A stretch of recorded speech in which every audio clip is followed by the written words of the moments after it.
So this is going to be another movie review. This one's called The Cat from Outer Space.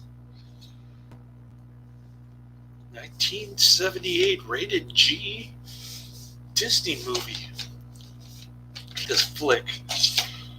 It's a real stinker. I'm giving it 1 out of 5 stars. Time for a little show and tell.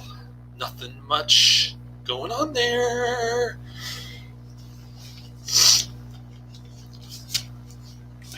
You know, when it's a Disney movie after Jungle Book, it's an automatic 1 out of 5 stars. So it did exceed my, it didn't exceed my expectation in that regard. That's about what I expected. And the jokes are lame. It's got Harry Morgan, who's in MASH, and it's got the dude who replaced Harry Morgan in MASH. A lot of TV personalities in this one. You got Sandy Duncan. She's not very attractive. I don't know why that Frank guy got the hots for Sandy Duncan. But anyway, she's got interesting hair, and you get to see her back during the airplane, the Peanut Snoopy airplane escapade. But instead of Snoopy, you got a cat from outer space with the magical collar. Oh, gosh, this was painful to watch. 1 hour 44 minutes. Jeez. But I did get through that one. I'm almost done with Center of the Web, which is a lot better. So I should be able to watch and review Kickboxer 5 tomorrow. I'm sure Karate Man will be real excited. I gotta get through the Cars That Eat People first, but let's talk about this movie. Okay. So, a cat lands from outer space in a spaceship. Harry Morgan is trying to figure out what's going on. So Harry Morgan is like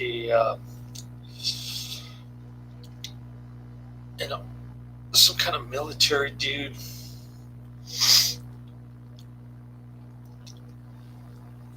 And he captures a spaceship. The cat makes friends with a Frank scientist guy who's rather eccentric. He thinks the sun is going to turn into a black hole, which has a 0% chance of happening. But for some reason, the cat thinks he's a smart guy. So the cat starts talking to him. The cat has this collar that lights up, and it's able to get people to levitate. It can freeze people in time. It can open doors. This collar can do a lot of things. And, Roddy McDowall is capturing all this stuff upside down on video. He's like hanging upside down with his video camera. And he goes to show it to his evil boss. He wants to rule the world.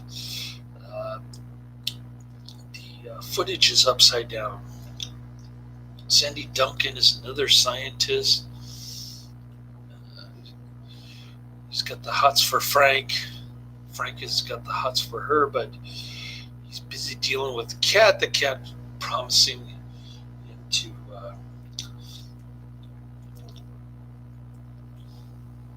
give away all the alien secrets, technology, the collar, which is what Roddy McDowall and his boss want to get their hands on. So, so the cat has to get $120,000 worth of gold, and then shrink it down with this collar to something that will fit in his UFO compartment in order to leave Earth. So it's confusing as to why or how the cat is going to help the Frank scientist guy if he's about to leave Earth. That part didn't make sense until later. The cat decides to stay on Earth after Roddy McDowall and company kidnap Sandy Duncan. So the cat's helping Frank's MASH friend, another scientist, to win bets so they can buy the gold and shrink it down. But the cat has second thoughts. He wants to save Frank's girlfriend because the cat was the one who got her into this mess. And by now, Sandy Duncan, Frank's sport-loving MASH dude, he's not really a scientist. He's more like a sports fanatic. But whatever. They're all aware that the cat has these extraordinary powers and whatnot. I didn't think any of this was funny. I thought it was written for a 5-year-old. I'm not a big fan of kids' movies, and like I said, it gets an automatic 1 out of 5 stars. It's after Jungle Book, unless it's like Toy Story 3 or something. But anyways, if I look tired tonight, it's because I worked another 12 hours and daylight saving time. I'll lose 1 hour sleep. So probably tomorrow I'll probably take a 2-hour nap. It might interrupt my ability to finish Kickboxer 5 tomorrow, but the good news is that the Cars That Eat People is only an hour long, so I should be able to whiz through that pretty quick. But anyways, there's that Snoopy Peanuts kind of airplane chase with a helicopter at the end. Real boring. I wasn't really paying attention at that point. Like I said, this movie is for a 5-year-old. I'm sure the movie where Don Knotts turns into a fish was amusing to me when I was about 10 years old. But I don't know. I sort of graduated into weird cult movies, I guess. My stepdad used to have Cult Movies magazine. And that's what got me hooked on Dark Shadows, really. Among other things. I got the Cult Movies books. bought the Psychotronic video guide at the record store in San Jose with my first wife. Streetlight Records, in San Jose. That's where I got the Psychotronic video guide. My stepdad had a bunch of books about cult movies, and they were in a box at my mom's house, which probably burned down after she got dementia. But anyways, a little background on how I became addicted to cult movies. I blame it all on my stepdad. But I added all the Alfred Hitchcock stuff to my Netflix queue. Finally, you guys have been not giving me as many mentions and recommendations as you were during the holidays. So I was able to fill my Netflix queue with stuff that I recommended to myself. It's like giving myself a Christmas gift. Like my stepdad used to do. I'm going to buy myself a Christmas gift. But anyways, I'm ready to crash out. I'm pretty burned out. And I'm sure it will be tomorrow when I wake up, despite down in the energy drink as soon as the 7 o'clock alarm goes off. But anyways, thought I'd get that review in. Send these discs back. Start adding some more DVDs. Hang on, let me get my Psychotronic video guide, because I want to figure out which director is next after Hitchcock. I can start adding more stuff. Hold on.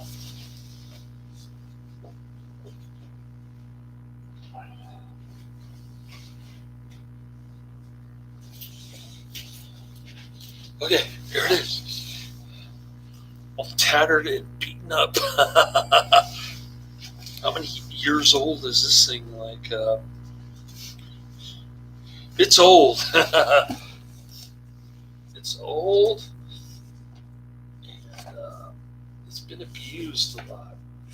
So we're looking at directors, right? Directors. Oh, here we go.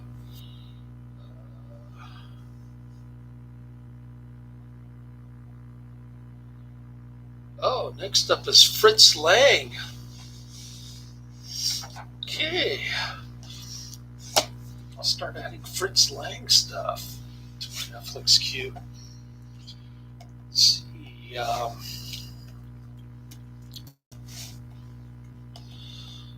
Is he even on Netflix? Am I able to pull up his name? I'm curious.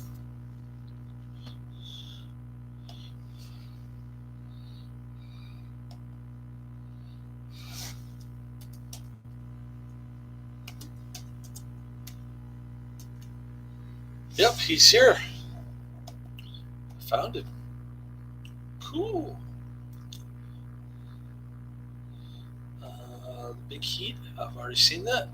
Great flick. M, I have not seen. Contempt, terrible. I've seen that one. Metropolis, terrible. Ministry of Fear. We get Fury, which is great. Spencer Tracy flick. Metropolis Restored. Don't want to see that.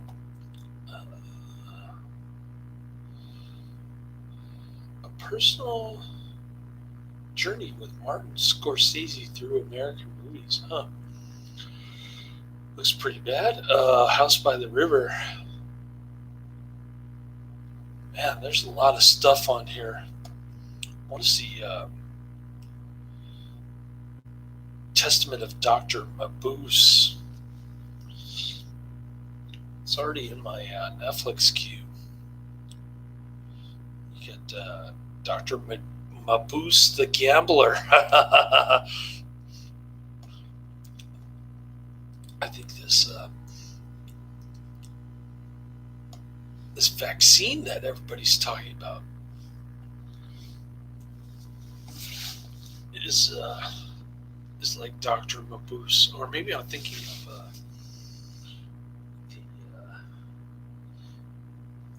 when they start mixing human cells with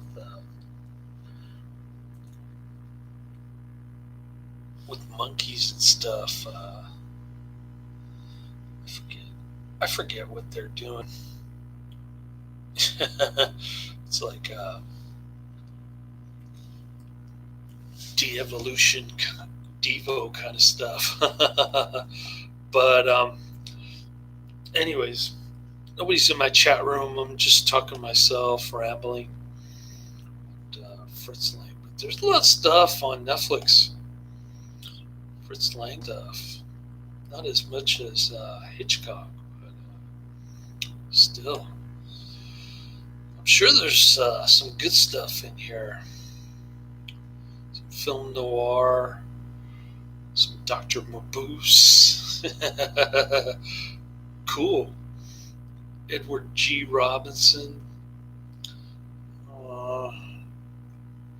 Gothic mystery.